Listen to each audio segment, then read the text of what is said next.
So we just went through this. Actually, we just recently sold our property management company because I was freeing up time, as we discussed earlier, in the pre-chat there. We just bought a holiday resort. And I just realized I couldn't manage this other company as well. Even though it had staff and it had people to do everything, I didn't want to be dealing with it. So we sold that company. But at the same sense, again, using Go Canvas, as far as my properties are concerned within his portfolio now, because he has other properties within that business, I still get him to go through my lists on my properties. So I know that standard is being maintained. And that goes from the adverts that get put out there. I've got the steps that I want them to follow. And it's like, hey, once it's listed, just shoot me a little link. I can have a quick read, make sure it matches what I want. And then I'm happy to go on. It takes me 2 seconds to look at an advert versus now posting the advert, getting it done. So even if you're going to hire something out, you still want to control that property manager. I mean, I'm sure you've heard it as well. Anyone who has a multitude of properties, it's not necessarily finding good people. It's finding good people that understand the way you want them to do things. Welcome to the Wealth Through Real Estate Investing podcast, your source for real-world strategies focused on creating long-term wealth, cash flow, and financial freedom through real estate. Through guidance, tips, and stories of highly successful real estate investors and thought leaders, we provide you the tools to succeed and reach the lifestyle you always wanted. And now your host, Dwaine Clarke. Hello and welcome to the Wealth Through Real Estate Investing podcast. This is your host, Dwaine Clarke, and today we have Gary Spencer Smith. Gary is an internationally recognized real estate investor and speaker with over 20 years of experience. He's also the co-owner of RevNYou, a growing real estate education company. Gary is also the author of The Property Manager Mindset: Reduce Stress, Save Time, and Earn More Money. Gary, thank you so much for joining us on the show. How you doing, my friend? I'm good. Thank you very much for having me on. It's a pleasure. Yeah, looking forward to this call. We had a nice pre-chat and to get to know each other. And like I said, just loving the vibe that you're having. And like I said, kind of congratulating you on kind of your new ventures and that nice, beautiful view that you have there in the back there. So look forward to that. There we go. We'll let it. Absolutely. So like I said, appreciate it. You're the author of the newest book, and here's the copy here. I was very blessed to get a copy of that. And we'll definitely go through that to kind of, explain to the listeners what they can kind of get when they're reading it. But before we kick things off, would you mind sharing with us your background, how you got started with real estate, and what's your current focus? Sure. So I guess I was an accidental start into real estate. Way back when I was a young 21 years old, my father unfortunately passed away unexpectedly. I was left with my grandma, who owned a home but had Alzheimer's. So we had to sell her house, move her into a home. I did get a little bit of money, and not much, but it was enough to put a deposit down on a house. And I remember my mom at the time saying to me, my mom and dad were separated. She said, "You know what, Gary, just put a deposit down on a house." So I kind of got ahead. I got into the single family home at 21, which is not huge, normally it's a condo at that age. So I was a little bit ahead of the curve on the real estate. And it was more looking back in hindsight. I'm like, if I'd kept my grandma's house, and rented it and used that to pay for her care versus selling it and then running out of money. And then when I sold up north, I moved down south in the UK, which is where I'm originally from. I wanted to rent my house out, but my ex-wife, she didn't want to do that, and we didn't. And it was one of those hindsight things where you look back and go, I shoulda, woulda, coulda, those regrets that we have. Mm-hmm. So the next house I just kept and rented out. And then I emigrated to Canada. I had this vision in my head, or goal, I guess, of buying 3 rental properties. That was it. And then with my military pension, was in the Royal Navy for 11 years, plus these 3 rental properties, I figured I'd have an okay standard of living. So it wasn't anything crazy, I just figured I'd buy these houses over time. And then I read Rich Dad Poor Dad. And then I read a few other books, went on a couple of courses, some great, some not so great, I always believe you get value from everything. At some point, you just might not realize it at that time. Exactly. And then I would say 10 years ago, I was like, okay, I identify I'm a full-time real estate investor. That's when, that was my income. That's what I lived off. That's what I did. But I was still active within that real estate. I was, on site. I was doing the renovations, even though I was keeping the houses. And what got me ahead was the single family homes, buying them, putting a suite in. and then we're having the two incomes, using that. Something called the burst strategy. I didn't know it was called that at the time. I was just doing that over and over, and that kind of got me ahead on the curve. And I couldn't find a property manager, so I started managing our own properties, and then had to form a property management company to run that. And it kind of grew over time, and you learn from your mistakes, look back, how can you improve, keep going forward. And then I developed a system. And from that system, that's when it was like an exponential growth. Went from 3 to 5 to 10 to 20. And then last year we bought the same value of real estate that we bought in the previous 7 years. So we did nearly $6 million of transactions in the last 18 months. Wow. Yeah, the thing, like I say, you mentioned, because you've been able to scale it up, and of course you learned a lot during that process of dealing with tenants and the construction and renovation and all that different type of stuff. And a lot of people I talk to, the biggest struggle is the mindset of people saying this is too hard, or this can go wrong, or dealing with tenants is a pain in the butt. But you was able to kind of be able to systemize it and figure it out, and then scale it to a successful company. Can you talk about the importance of having a mindset with people saying that it's hard to even deal in real estate? I think a lot of people don't, you hear the saying, you don't know what you don't know. And a lot of people get advice around real estate of people that haven't done it to a successful level, or they've had one bad experience in it. In my book there that you mentioned, I actually talk about, if you want to drive a car, everyone wants to drive. Typically, most people want to learn to drive. But imagine if, you go driving, and in your first day or your first week of driving a car, you have a car crash, and then you decide to never, ever drive again because of that one bad experience. Or everybody who's giving you, telling you to drive your car, they've had car crashes, and that's all they're telling you about. That's what happens in real estate. You very rarely go looking for the people that have been driving a car for 50 years without an accident and say, hey, how do you drive your car without an accident? And, and they'll tell you, hey, I drive slowly, I take precautions, I don't, I make sure I learn, I practice, I do all these things. I do my checks in my mirrors before I pull out, all that kind of stuff. But for real estate, I think the importance is around the mindset is there's two types of people. There are people who rent and people who own. And that's whether it's a car, house. And the homeowners don't understand the mindset of a renter, and the renters don't understand the mindset of a homeowner. And that's where I see most of the conflict happening. Just like people who don't drive or choose not to drive because it's too dangerous, it would be like adopting their mindset and then following that versus going to get in a car yourself and learning how to do it. So yeah, it's mega important, because it is the mindset. And I'm not saying that I have this fantastic mindset. Like, I work on that every day. I go to events, to courses. I literally train my brain to react a certain way. So I don't get, and I'm not saying I don't get annoyed either. Things happen in real estate, in business, that, I go away and I'll, kick the grass, or I might swear a little bit, but then it's get over it quickly, move on, and then figure out what the solution is and carry on, because life's going to go on regardless. Exactly. And then kind of piggybacking off of that to my next question, you mentioned the mindset of the tenant. You've seen many different scenarios dealing with tenants, and as you mentioned, the mindset of the homeowner. Can you talk about some of the most common tenant problems that the property manager will see? So I would say there's three main ones. The first one is, their inability to pay the rent for whatever's happened.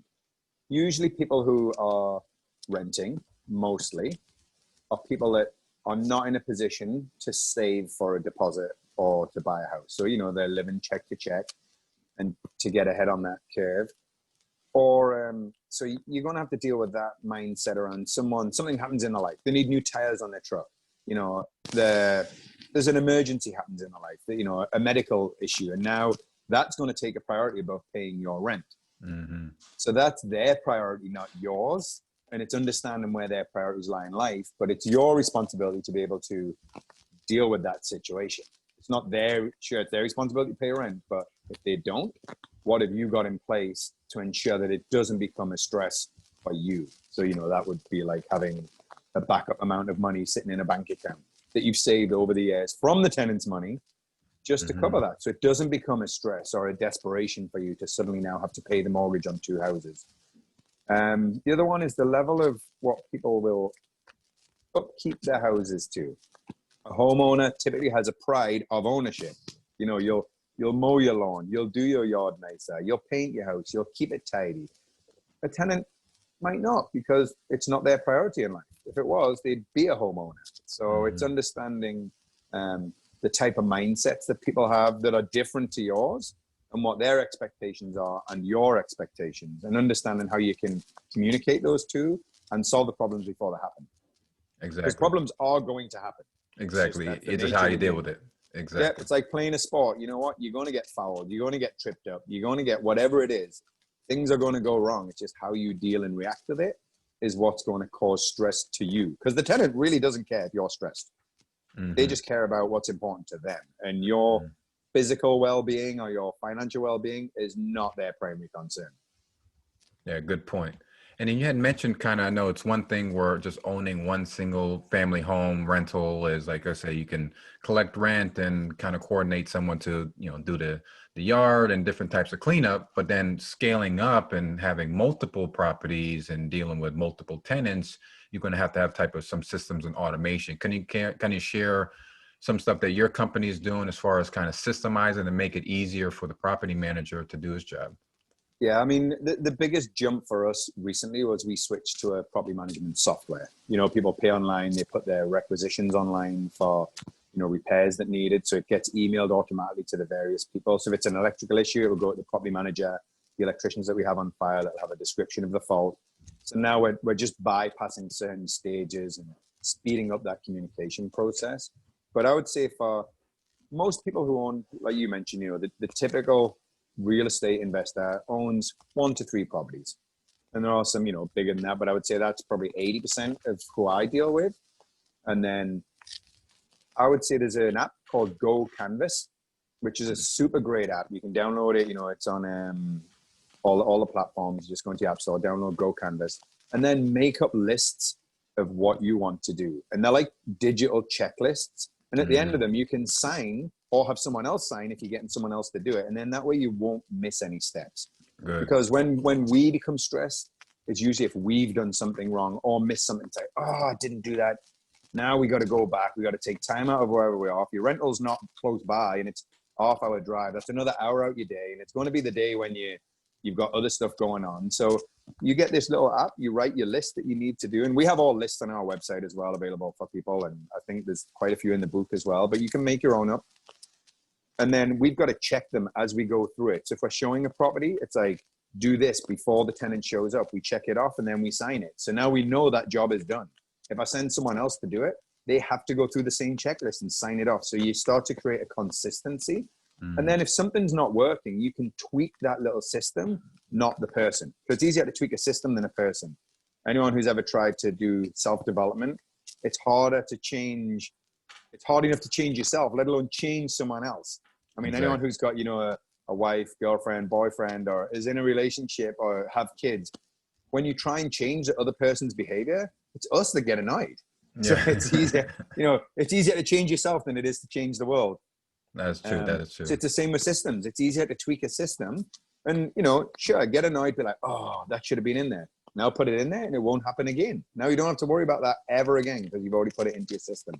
So that would be the simplest and cheapest one I would do would be get Go Canvas, get some checklists going. And that can be from even cleaning. If you hire a cleaner, people are different. So if you want consistency, make the list of everything you want cleaned, whether it's the ledges, pull the stove out, pull the fridge out. And then you can have on that Go Canvas where they've literally got to touch it to check to say it's done and then sign to say everything's done at the end. And if it's not, when you do a check, you go, hey, you signed to say it was done. And you didn't. So you're either going to get them to go back and do it or they're going to refund you some money. I like that a lot. Either way, it eliminates a bit of stress for you. And it's super cheap. I think it's like $5.99 or, 15. It's next to nothing to buy that app. So that was probably that's a no-brainer recently. Yeah. Yeah, that's definitely a no-brainer there. Yeah, the really good tips there. So then what about for people that may really just don't have the time? They're, full-time executive or business owner or something. They just don't have the time, or they have a larger portfolio that maybe requires a third-party property manager. What's some tips as far as kind of evaluating what's a good fit for you in order to kind of get the job done? So we just went through this. Actually, we just recently sold our property management company because I was freeing up time, as we discussed earlier, in the pre-chat there. We just bought a holiday resort.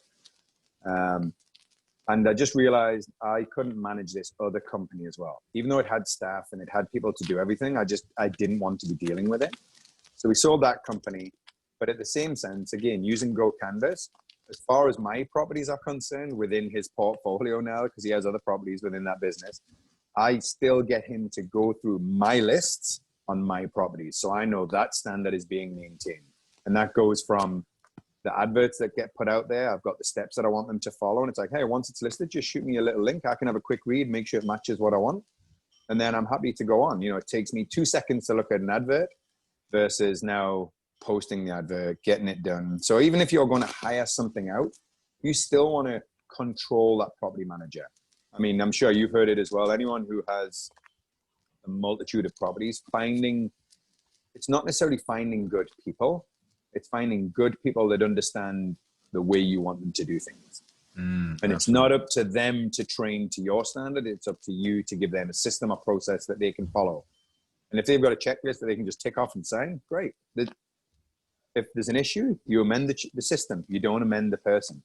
So even at a bigger group, we got someone that's got 450 units, 500 units in that margin. And they actually still use our systems to use with their staff. So they'll use our checklists, they'll use our way of, all that stuff to give to their staff. And it's just maintaining a standard. I mean, you look at the military, they're an international organization. And I'll refer to that because I was in the Royal Navy for 11 years. And even within that organization, they have systems and lists that everybody follows. And it doesn't matter if you joined 10 years ago or today, there's the list, system, and process that you will then follow. Mm-hmm. And if people do it enough, and what we say to our people is, hey, here's the system and list. If you choose not to use it, that's fine. But if you're at fault, that's on you and I'm not paying for it. If the system is at fault, that's on me and I will amend the system. Yeah, I like that too, because it brings accountability, it sets the standard, and it's like I said, it has a thoroughly thought of list of stuff that needs to be done, which I would assume both parties agree to, where it's sitting there and there's no way to kind of mess that up if you just kind of follow through the list rather than kind of doing it however you want. And maybe it is a certain order that you want it to be done, and that's also important as well. So like I said, that just fits perfectly well. And I'm assuming you got some of that knowledge and training from, like I said, being in the military and bringing it down to the local business, which it works perfectly. And I think a great example of that would be like if you're doing a showing on a house. So I don't want to go out of my way to go in. Well, I don't want to. I don't have the time to go and do it. Like the size of the portfolio we've got. So our property manager, I had the list, and it's the pre-showing checklist. And it's like, go into the house, turn every light on. I don't care if it's daylight. I want every light turned on so I know it works, because the tenant's probably going to flick switches. And if there's a bulb out, you've identified that straight away. Now there's no problem. You would also then go in, set the temperature of the house. If it's hot outside, you want it cool inside. If it's cool outside, you want it warm inside. Not sweating, but you want it warm. Make sure the mat's there. Make sure, when you go in, take your shoes off. Make sure all the toilet seats are down. And it's just a checklist that they walk through the house. It takes 10 minutes to walk through and do. Open the windows, get some fresh air, close the windows again, just so now it's fresh. We've got little vanilla things that they plug in. So now when someone walks into the house, it's clean, it's bright, it's the right temperature, it smells nice. You're just hitting all the senses. How many people go and do that for all their properties? Not many. They usually show up, they're sitting outside in the car. As soon as the person comes in, they'll click, they'll walk around, they'll flick a light on. This is the bathroom. Like people can, they'll follow them around the house on. This is the kitchen. And it's like, oh, really? That's the kitchen. I didn't realize that with the stove in the fridge. So we have a process as well for the pre-showing and at the showing. And one of the things at the showing is have the door already unlocked. Let them go in first. So don't follow them in, because they're going to follow your behavior.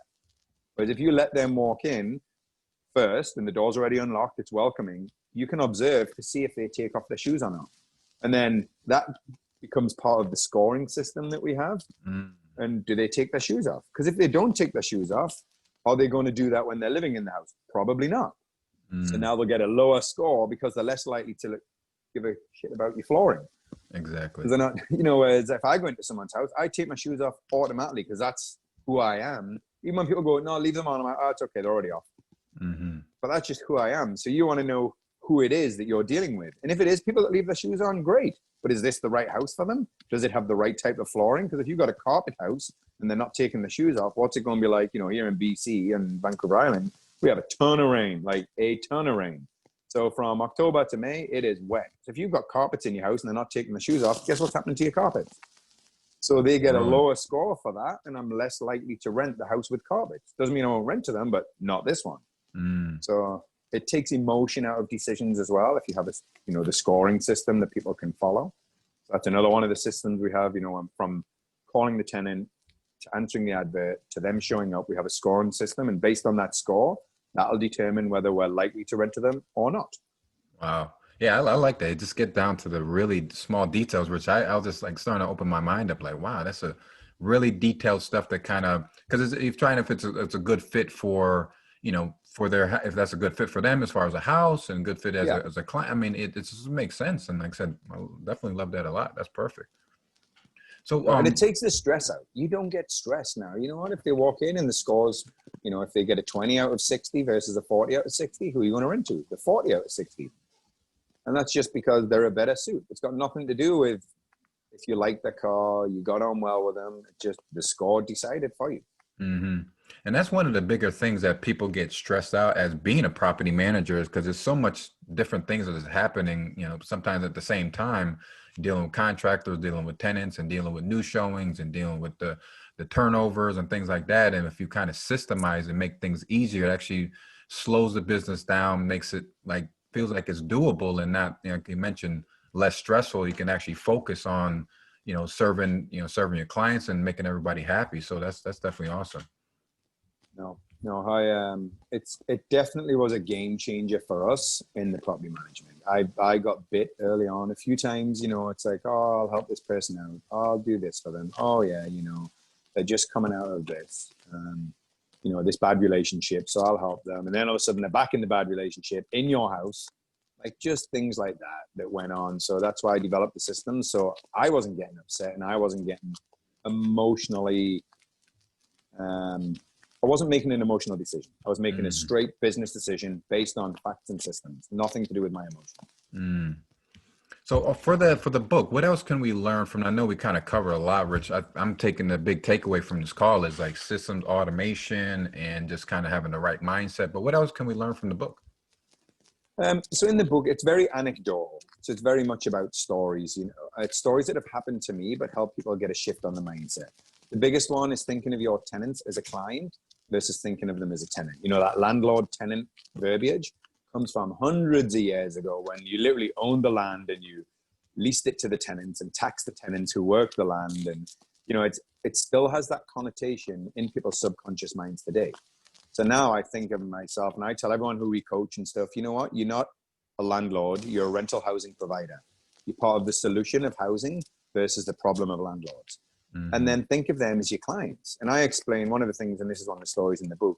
I'll tell people, if you owned a shop that sold clothes and you had, a mom and daughter come into your shop every month and spend $2,000, $1,000, they'd be one of your best clients. You would send them Christmas cards. You would be like, you'd know when their birthday is. You'd give them discounts if they needed to, and then the kid comes in one day with the Slurpee or the whatever from 7-Eleven and they spill it all over the carpet of your shop. You would be like, you know what, we'll get it cleaned up, don't worry. Because they're giving you $1,000 as a client.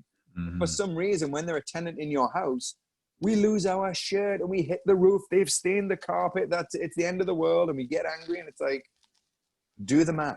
It's a business. Are you in profit? Are they spending money in your business? Are they a good client? And is that just a minor problem? Is it worth getting upset over? Or do you just fix the problem and move on and carry on with a good client business, rental housing provider client relationship? That's the biggest shift, I would say. And the other thing is matching the client to the business, to the part of the business that you want them in. You're not going to get, an athlete. You're not going to get somebody that wants a suit go into the athletic store and buy runners. So likewise, why would you put somebody that's we grade tenants A, B, and C and grade the houses A, B, and C? Why would you put a C tenant in a house? It doesn't fit. So you want to put a C tenant in a C house, B tenant in a B house, A tenant in an A house. And then that way you've got the right people in the right part of your business. So, and each client is different. The business person is different to the athlete. They're going to expect different things. They're going to want different things.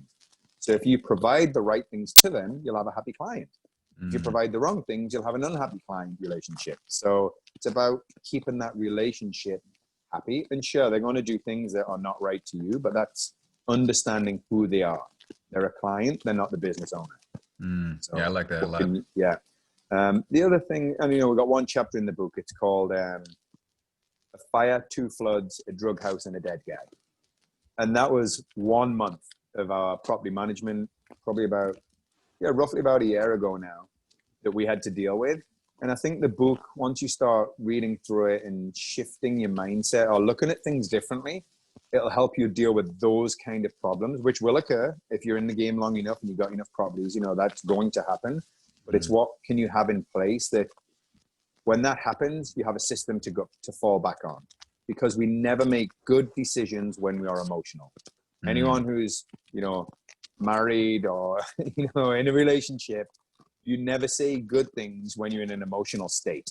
And it's the same when you got a business. So what can you put in place that when things like, you come across someone that's passed away, unfortunately, and which we had, and what systems do you have in place? So now, because of that, we developed a system where when a tenant becomes a tenant, we get their next of kin details and contact details on the form. So if anything happens, we have somebody to contact.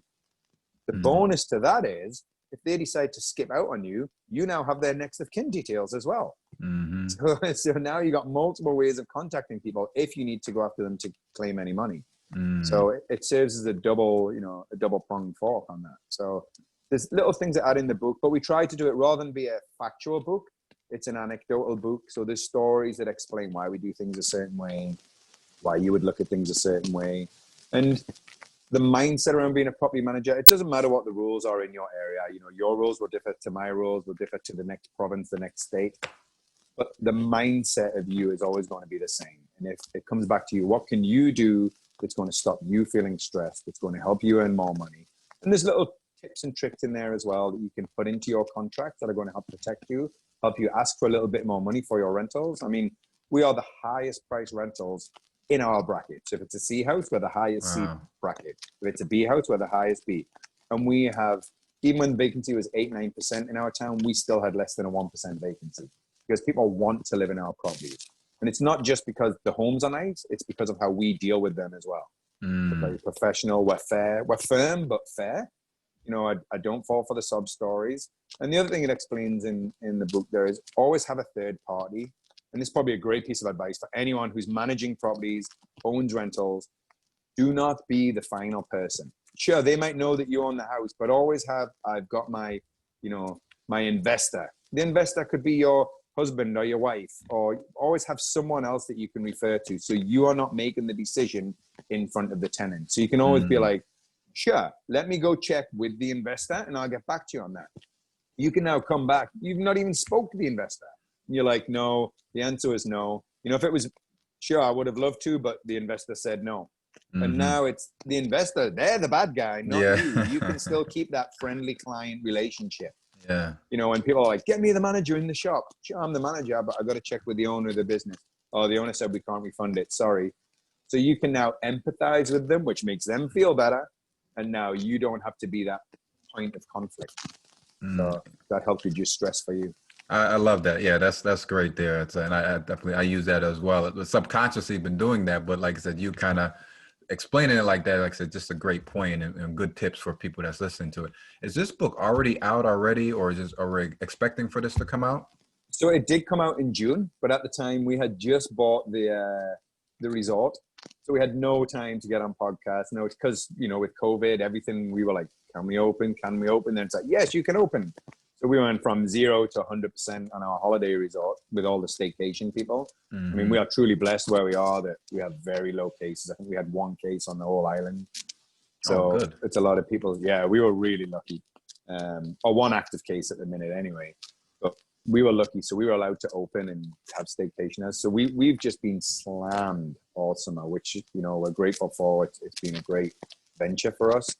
However, it did mean that we didn't do a lot of promotion for the book. So now we're getting out, speaking to people and hopefully trying to share some content. As I mentioned to you, I didn't write this to become the next H.G. Wells.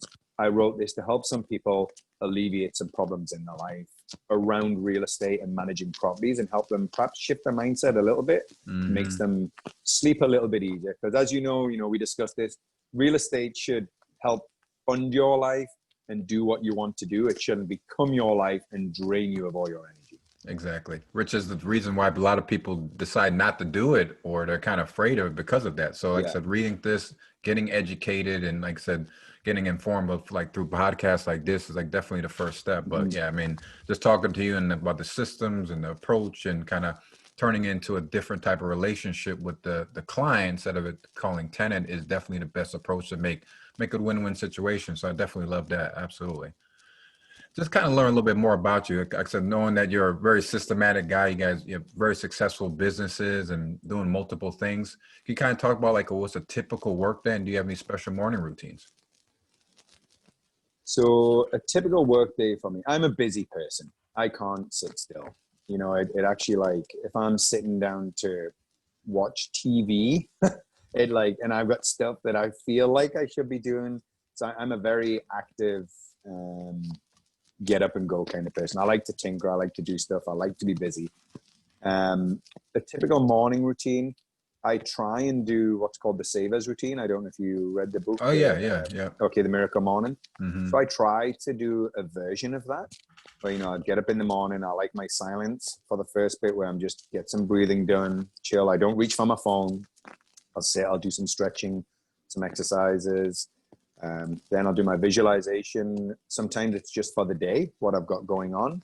Sometimes it's for my goals and plans that I like to do, and that's just sitting there for 5 minutes. I know some people would say it's like a meditation, but for me, it's just closing my eyes and seeing what I want, putting that out into the universe. Then I like to do your affirmations. That's usually something I do that we have written on the mirror in the bathrooms as I'm brushing my teeth. I go through my list of affirmations there.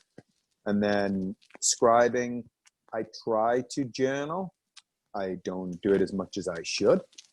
Because I do believe there's something good about getting it out there onto paper and then visually seeing it again in your mind. It helps you set forward on those goals. That would be my typical morning. Most days, I wake, I don't get up super early. I'm not in the 5 a.m. club. I did try that for a while, but I realized I'm better at the 10 p.m. club than I am the 5 a.m. club.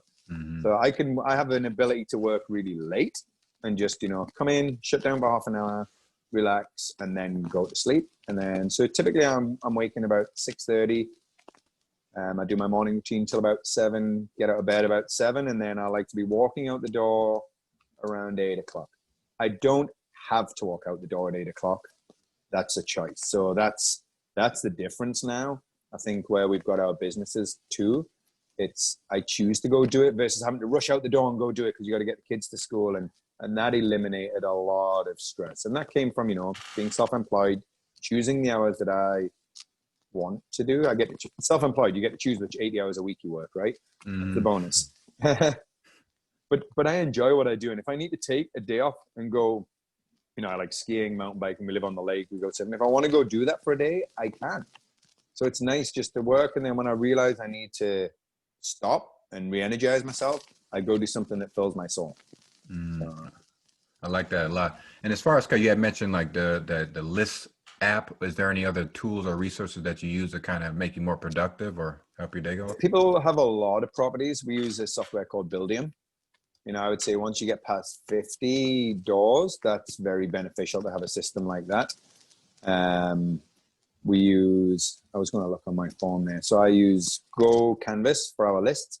We also use an app called Slack for team communication. Slack, and it's a free app. It's awesome. You can create channels on it. So if you have, multiple properties, you can have a channel just for that property. You can choose who's in each group. So if you have, a maintenance guy, he's just in the maintenance channel. So if things come up, you can share pictures through that. It's a great communication platform that allows you to compartmentalize the different parts of your operation. So that's one of the ones we use for that. You can even have the tenants in on that if you want, where the tenants can talk to us. But Slack is a great team communicator. Once you start growing a team, you can even have your realtor in there, where the realtor can share listings that might be of interest to you just on that channel. I like that. Yeah, Slack and Go Canvas. They're the two main ones that we use. And then Buildium is the software we use for the property management. Awesome. Yeah. Thanks for sharing that. A couple of times you had mentioned throughout the call is just like, because how it just, I could just tell from you, like, you're just very grateful for things. Can you kind of tell us what you're grateful for?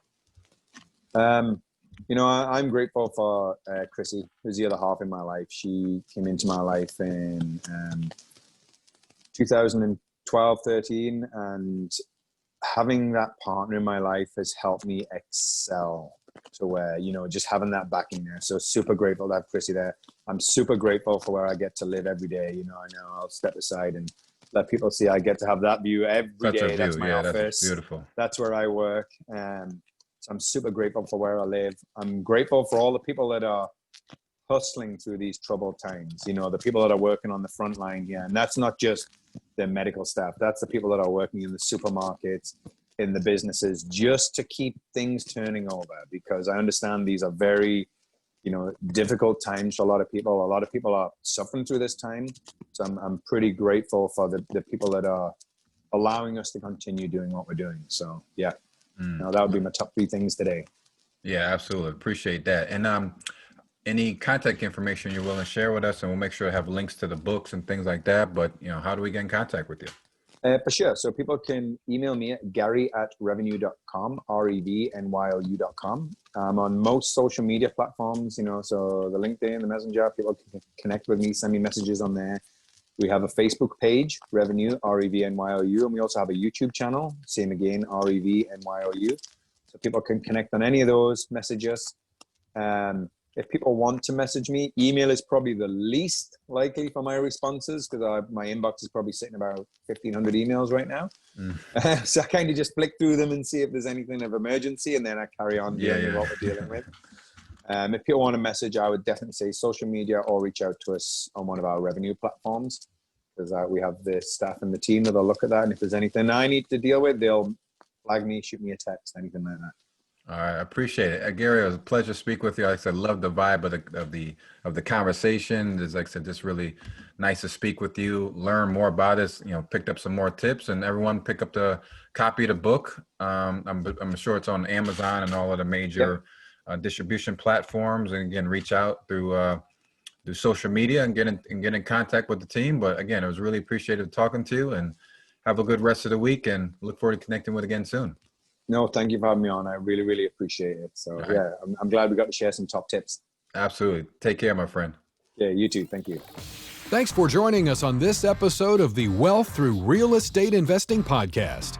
Don't forget to subscribe and leave us a review on iTunes or the listening platform of your choice.